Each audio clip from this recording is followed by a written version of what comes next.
Hello, and welcome to my walks with a camera. I'm down in Niagara on the lake, and this behind me, just over here, is Fort George. Fort George has a rather long and interesting history. It was built in 1792 and was part of an entire military complex that ran from the Niagara River all the way past the road over there onto the common and into an area that was known as Butler's Barracks. But it also goes back even further because the first military buildings were built here in 1782 to house Butler's Rangers. It's a rather interesting National Historic Site, and I've come here many, many times. In fact, the oldest photographs I have of this place are me at 11 years old. The fort was destroyed during the War of 1812, and what you're looking at is a construction that was built in the 1930s during the Great Depression as a make-works project. But it's a really cool historic site, and inside it is one of the oldest buildings in Ontario, the Gunpowder Magazine. But Fort George is not the reason why I'm here today.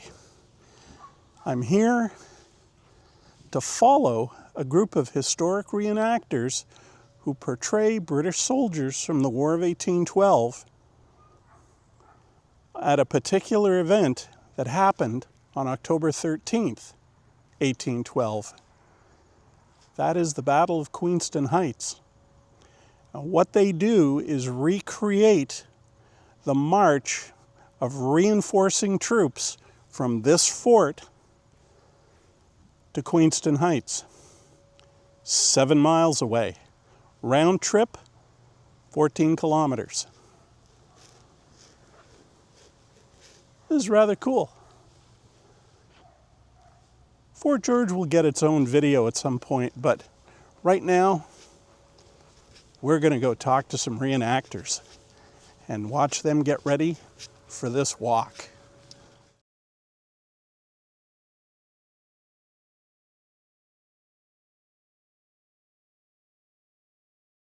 Record, I've been a historic reenactor for the last,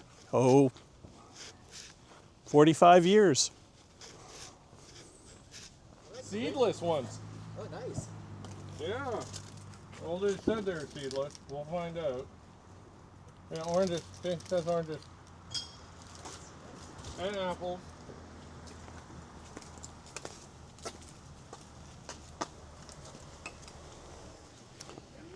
So let me give you a little bit of a background as to how this walk started. It's October 13th. It's about 3 o'clock in the morning. It's been raining, it's cold.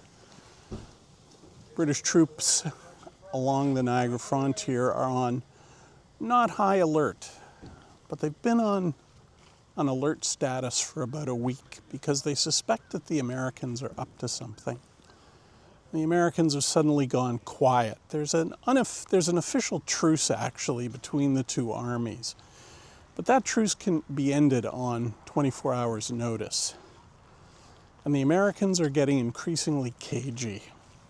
Across the river at Fort Niagara and at various camps are about 7,000 American troops, mostly made up of New York militia.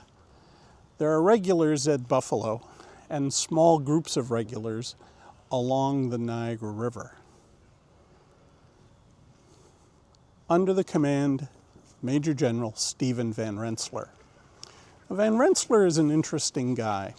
He's a politician. In some respects, you could say that he's not here so much to command an army. He's here for the votes. Because one of the things he wants to do is become governor of New York. And in order to do that, he has to unseat the current governor in an election, Governor Tompkins.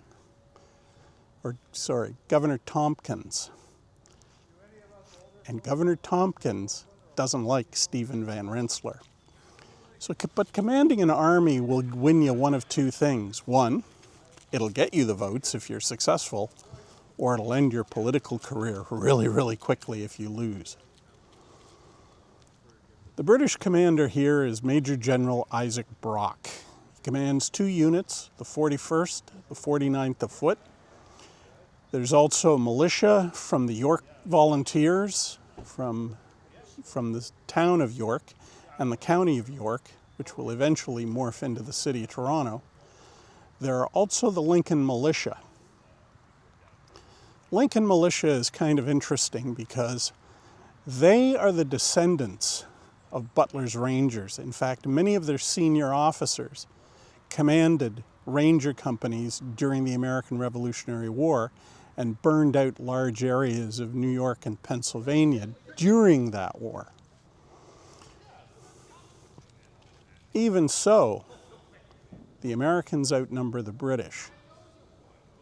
And at 2 o'clock in the morning, guns on the American side start opening fire on batteries on the Canadian side.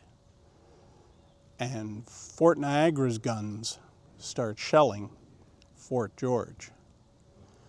Major General Isaac Brock gives orders to his second in command, Major General Hale Schaeff, to have his regiment stand to.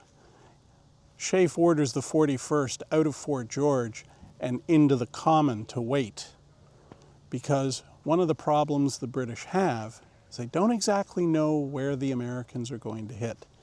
They know they have troops at Fort Niagara and at 4 Mile Creek east of Fort Niagara, but the Americans have also been massing at Lewiston, 7 miles from Fort George. At 3 o'clock in the morning, Brock mounts his horse with his aide, John MacDonnell, and rides to Lewiston because word has come that American forces have started to cross the Niagara River. Schaeff is left in command at Fort George with orders to wait to see where the Americans are going to land, either at Fort George or at Lewiston.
This is the top of Queenston Heights, and it's in this area that the Americans are attempting to dig in. Norton's warriors are in just to the west. Supporting them are elements of the Lincoln militia. Into the village of Queenston Heights at Willowbank is a battery of artillery, Hallcrofts, commanded by Captain Hallcroft, and the Car Brigade, 6-pounders. They're firing exploding shells into the American position. And at 3 o'clock in the afternoon, Schaiff's troops are formed up that way, 49th and the 41st afoot. The American position has been effectively cut off on 3 sides by artillery, light infantry, First Nations, Lincoln militia, and Schaiff's regulars, who've been reinforced by troops from Chippewa. The Americans are effectively in a bag. They attempt to retreat down back down the escarpment. They don't make it. Many fall to their death. And at about 3:30, the order is given for the British to advance. They were just out of effective musket range, and they would have advanced in echelon formation. What that means is every 3rd company advances a number of paces, levels their muskets and fires a volley, followed by the 2nd company marching through their gun smoke, followed by the 3rd company, and so on and so forth. Finally, they get to a position where they're literally at point-blank range of the American forces. They reform and fire a divisional volley 4 times. And then dead silence falls over the battlefield. And the order is given, charge your bayonets. The first ranks bayonets come down facing the Americans. The British yell out a huzzah. Rear rank ports their muskets across their chest. And the order is given, drums, point of war, march. And the British close on the Americans. At a given point, the order to march is given, and the troops pick up the pace. They're now moving at about 120 beats a minute. The drums pick up the pace as well. The final order is given, advance. The British troops are now at a slow jog. The Americans are beginning to recoil. They've tried to fight back, they've tried to return fire, but they're beginning to break. And just before the order to charge is given, an American officer steps forward under a flag of truce and a drummer beating a shimmy. The British halt, officers and sergeants screaming at their men into line. The 41st wanted blood, so did the 49th. Schaiff sends an aide forward to find out what the Americans want. The Americans' request is simple: collect their wounded and withdraw back across the Niagara River. Schaiff says no. He gives them a choice: surrender now and immediate, or fight. The Americans surrender, and 900 American troops go into the bag. It's been a bloody fight. The British and Americans have suffered heavy losses. Major General Isaac Brock, Lieutenant Governor of Upper Canada, has been killed. Schaiff will become the acting Lieutenant Governor. 2 days later, Brock is buried at a funeral at Fort George, and his body and the body of his provincial aide, who was also killed, is placed in the Northeast Battery, which will become known as Brock's Bastion. Eventually, a monument will be built just over here. That monument will be blown up by an Irish Fenian. Brock's remains and that of Macdonnell will be taken out, buried in the Hamilton Cemetery below the Heights, and eventually this will be constructed, Brock's monument. His remains and the remains of John Macdonnell will be interred inside. and Brock will be regarded as the savior of Upper Canada. But what people don't understand is Brock lost the Battle of Queenston Heights. He was killed at or about 10:30, and it is actually Major General Roger Hale Schaeff who wins the battle, and that battle comes to an end at 4:30 in the afternoon. And at 4:30, it started to rain. I was here for the 200th anniversary of the Battle of Queenston Heights, and I gotta tell you, interesting day, miserable day. The weather was damp, been raining off and on, but it had stopped raining for the battle. As we were standing here, reenactors, both American, British, Canadian, First Nations, at 4:30, everybody was hot, tired, and fed up. But on October 13th, 2012, 200 years to the day, at 4:30, it started to rain. That's kind of spooky. Ontario is full of interesting places. The Niagara region is full of interesting places, not just Niagara Falls. You should come and have a look, wander around, read the historic plaques you come across, visit the museums. Just remember, in your wanderings, keep walking with a camera. Till next time, cheers.